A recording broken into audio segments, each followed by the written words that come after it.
Hello everyone, thank you for joining this month's webinar. Our topic is emotional eating, fueling your body and not your emotions. And our presenter today is Robin Glock. She's an RN and a health coach with Strategic Health Services. Robin? Hi, good morning everybody. Thank you for joining. Today we're going to be doing a webinar and talking a little bit about emotional eating. It's a topic that many people can relate to, and it's not something that people open up about, and it does play a big role in some of the challenges in weight loss and struggles to stay on track with healthier eating. We're going to talk a little bit about, what emotional eating is, and then what causes emotional eating, and some tips and strategies to control emotional eating and where you can find support. Emotional eating is using food to make yourself feel better. So you're eating to fill emotional needs rather than to fill your stomach. Using food from time to time as a pick-me-up, a reward, or to celebrate isn't necessarily a bad thing.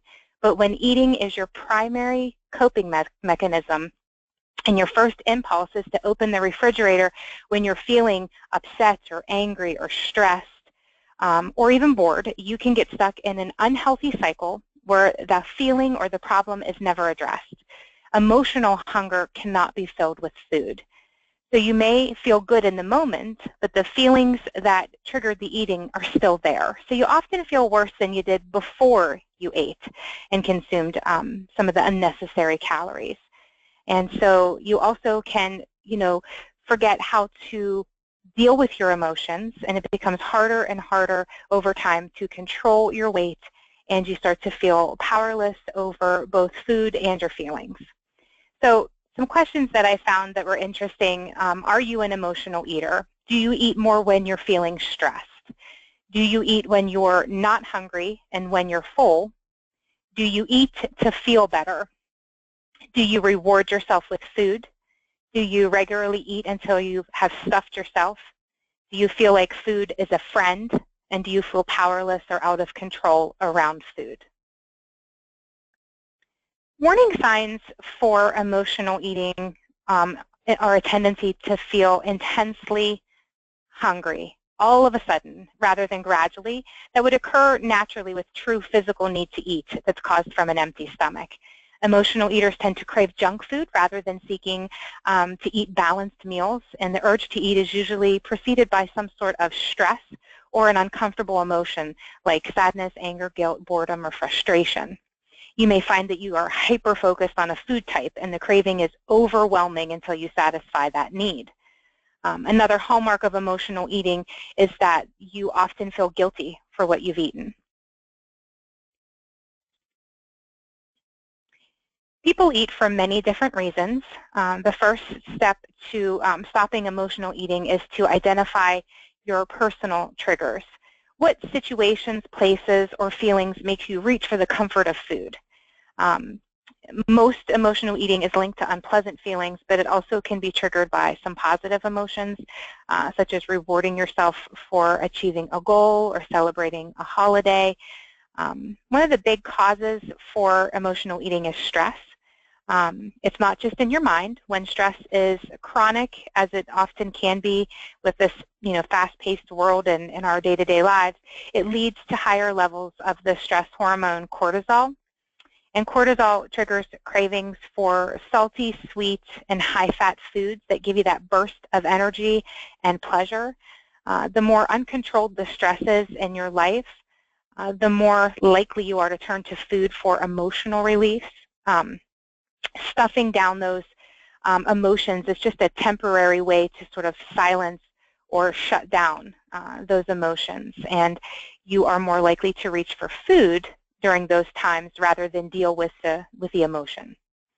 Social situations. So, getting together with people for a meal, it's a great way to relieve stress, but it can also lead to overeating or emotionally eating. If you're with people, perhaps in a social situation where you're nervous, maybe a business meeting, then you can tend to overeat. Or if you're with friends, a group of friends who tend to overeat or don't have the same goals as you as far as staying on track with healthy eating, you kind of can give into that emotional side of eating and tend to go off the wagon and fall away from those healthy habits that you're trying to keep with. Then there's also childhood habits, and you think back to childhood memories of food. Did your parents reward your good behavior with ice cream? If you got a good report card, did they take you out for pizza? If you were sad, were they feeding you instead of sort of dealing with the actual emotion? Were you getting, a bowl of ice cream when you were sad? A lot of these childhood habits carry over into adulthood. So, it may even be simple things like baking cookies around Christmas because it reminds you of something that you would do with your mother or with family members, and then you tend to overindulge and you put that emotional component into the overeating. And then boredom. You just simply give in that you don't have anything to do, so you're bored, and there's a way to fill that void. You fill that emptiness and that boredom with food. It kind of keeps you occupied. It can be distracting and can kind of pull away from any feelings that you may be having of dissatisfaction with your life or just not having a true purpose at that moment. This table represents emotional hunger versus physical hunger. I thought it was a really nice way to kind of balance the two out to see, emotional hunger comes on suddenly. It hits you in an instant. It feels overwhelming and urgent, where physical hunger, on the other hand, comes on gradually. That urge to eat doesn't feel so strong as a desire or a demand that requires instant satisfaction. So it's something that you can see, how they come on differently. Emotional hunger craves specific comfort foods. So when you're physically hungry, just about anything would sound good, even the healthy stuff like vegetables and fruits. Emotional hunger, you crave more of the fatty foods or the sugary snacks that give you that instant rush. So you are preoccupied with the need for maybe a piece of cheesecake or for a slice of pizza. Another thing that you find is that emotional hunger isn't satisfied once you're full. You'll keep wanting more and more, and you're often eating until you're uncomfortably stuffed, where physical hunger doesn't need to be stuffed. You feel satisfied when your stomach is full. And it isn't really located. Emotional hunger isn't located in your stomach. So rather than feeling that, the growling belly or the stomach pangs, you feel hunger as a craving that you can't get out of your head. So you're more hyper-focused on the texture, the taste, the smells, or that one specific food. And then emotional hunger often leads to regret, guilt, shame. When you're eating to satisfy physical hunger, you're more unlikely to feel guilty or ashamed because you were giving your body what it needs. So if you feel guilty after you're eating, it's likely because you probably were eating for reasons other than being hungry and nutritional reasons. This is a hunger scale chart. It's something that we on occasion will send out to members if they have an interest in listening to their hunger cues and trying to judge where they are on that fullness scale. It does do a range from 1 to 10. If you exhibit a 1 or 2, it's extreme hunger. 4, 5, or 6, you're probably hungry. It's time to eat. And then 7 or more, you are likely not hungry. So it's just kind of getting in touch. And you may, find that this would be a good tool to use, maybe in combination with like an emotional eating chart to kind of see where are you in the day and how are you feeling and what emotions were you having, and then, following through with those hunger cues. So emotional eating, it's the tendency to respond to stress by eating, even when you're not hungry. Often high-calorie, high-carbohydrate foods that have minimal nutritional value. A lot of times the emotional eater is craving things that are considered comfort foods like ice cream, cookies, chocolate, French fries. About 40%, from what I was reading, about 40% of people, when they are stressed, tend to eat more, while 40% tend to eat less, and about 20% really don't have a change in the amount of food that they eat when they're under stress or feeling emotional. So you just have to kind of sometimes figure out where are you, and a lot of times if you're an emotional eater or if you're stress eating, and that helps to kind of get in touch with how you're feeling. So for obvious reasons, the obesity is something that could be a big health effect that happens with people that are in that emotional eating cycle, because they tend to eat foods that are higher in fat and higher in calories with no nutritional value. Diabetes, the higher your blood sugar can go high. You can develop type 2 diabetes with an increase in weight over time, so that is a risk. Malnutrition, just because you're not taking in foods that are high in vitamins, nutrients, and minerals. High cholesterol from the foods that you're eating, as well as some of the negative emotions that you're getting from that emotional eating can cause anxiety and depression. So when negative emotions are threatening to trigger emotional eating, there are some things you can do to help control cravings and try to break the cycle of emotional eating. One of the things that I found was a food diary, writing down what you eat, how much you eat, when you're eating it, and how you're actually feeling when you eat. And what was your hunger? Like, how hungry were you? Over time, you might start to see patterns that reveal a connection between your mood and food. So that's one way to one thing to think about. Another thing is to manage stress. If stress contributes to your emotional eating, try to develop some coping mechanisms, some stress management techniques that work for you. Everybody's different. So, can you do some meditation, some deep breathing? Can you remove yourself from the situation, take a small walk? So it's just trying to figure out what works for you for stress management. And then also evaluating your hunger. Is your hunger physical or emotional? If you just ate a little bit ago and you're not feeling necessarily the physical signs of hunger, is this a craving? Give that some time to pass. Maybe change what you're doing, change your surroundings. Say, okay, I know I really want this. I really want this piece of pizza or cake, but do I really need it? Give yourself 5 minutes, have a glass of water, remove yourself from the situation, evaluate that true hunger. Doesn't necessarily mean you're not going to eat it, but it's just giving you an opportunity to think a little bit harder and longer about why you were eating it, and it gets you more in touch with your emotions and those hunger cues. Getting some support. So, a lot of times people aren't talking about the fact that they are emotional eaters or that they're having issues with emotional eating. So, try to lean on family and friends and consider even joining a support group that may help. Fight boredom instead of snacking when you're not hungry. Distract yourself with a healthier behavior. Take a walk, maybe listen to music, read a chapter in a book. Find something that you can do to, put something else in place of being bored. And avoiding temptation. So don't put those hard to resist comfort foods in your house or in your office. If you are, looking for snacks in between meals, have some fresh fruits, vegetables, low-fat, low-calorie options available so that you're more inclined to eat those if those high-fat comfort foods are not available. And then try not to go to the grocery store until you are feeling more in touch with your emotions. So don't, plan a trip out to do grocery shopping when you're upset and you know that that's something you may tend to go for some of those comfort foods while you're in the store. Another thing is just learning from your setbacks.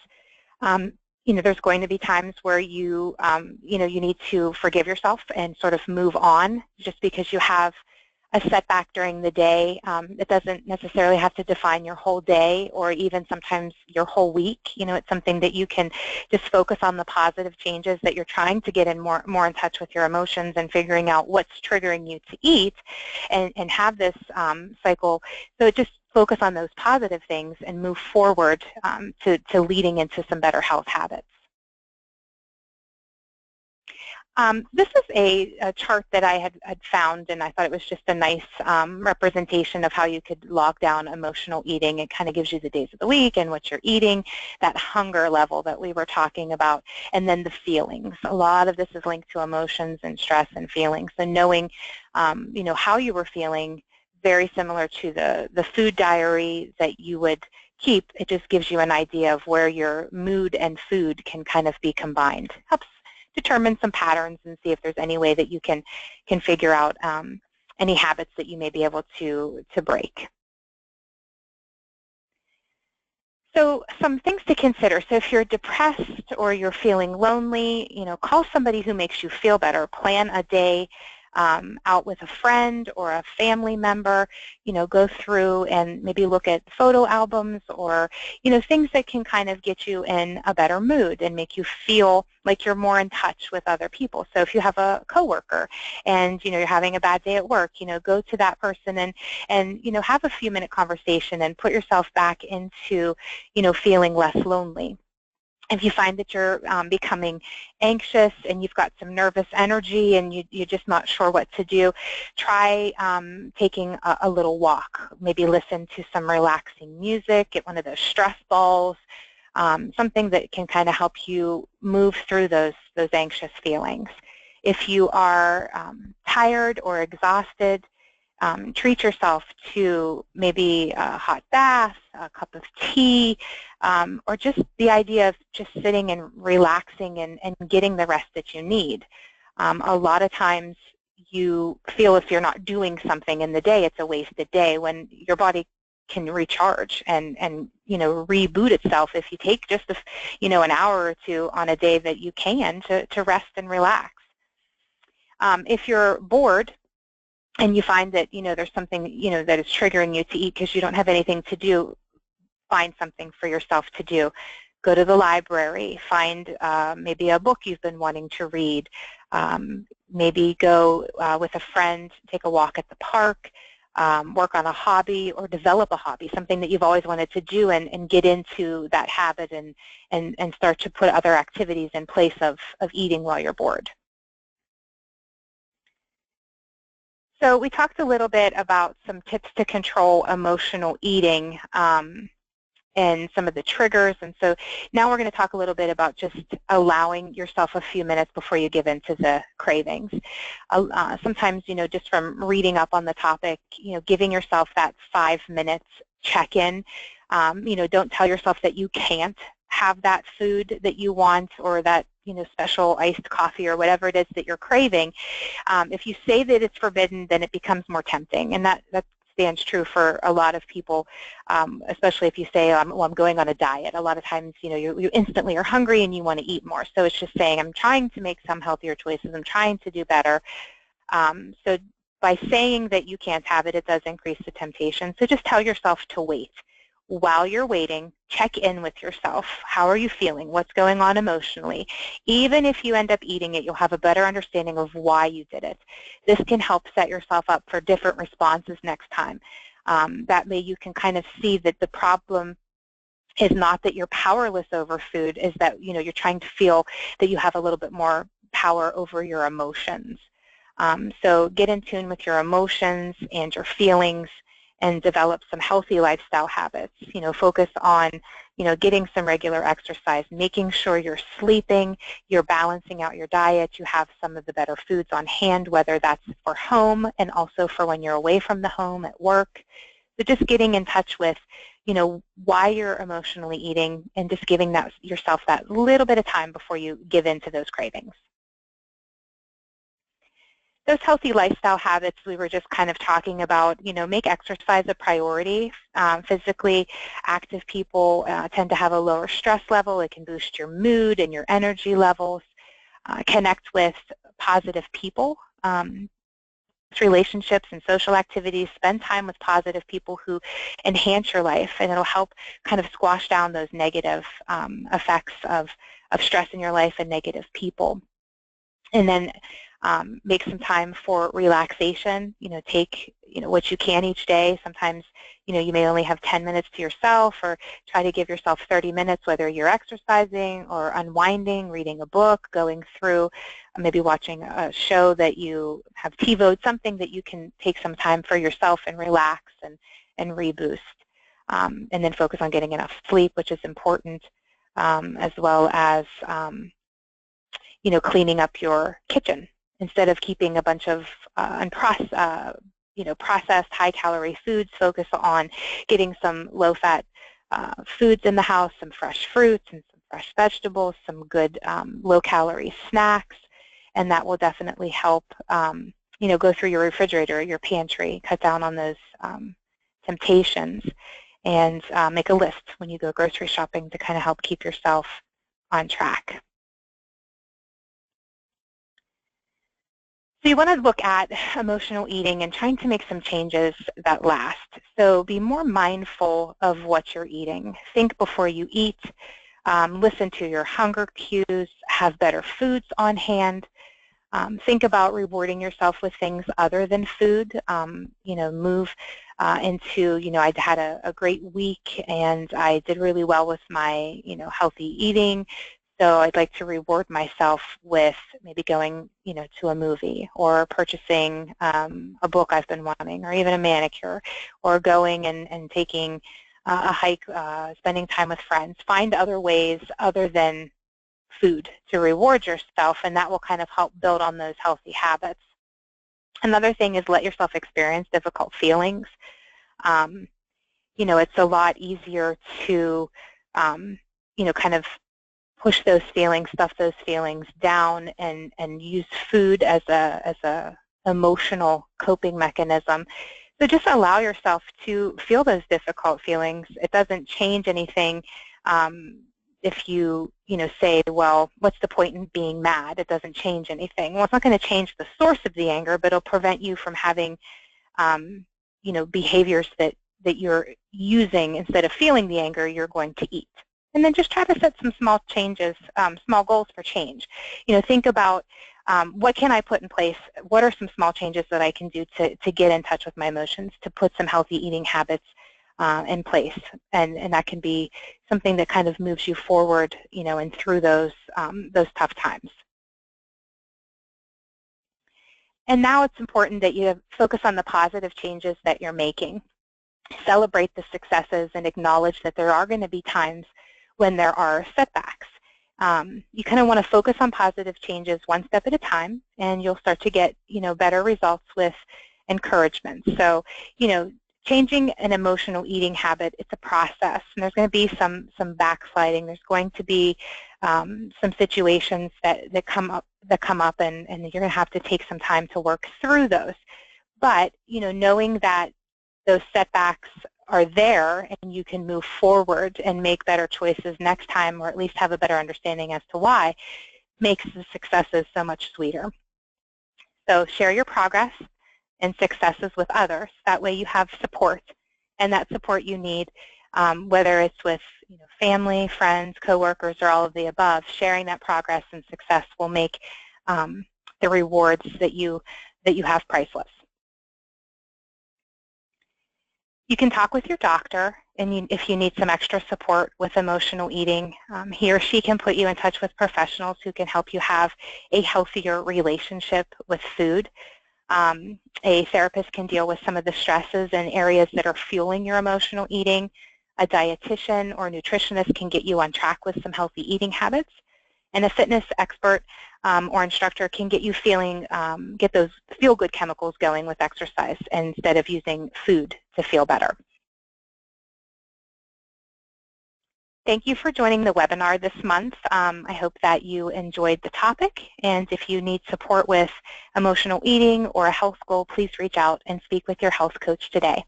Thanks. Have a great day.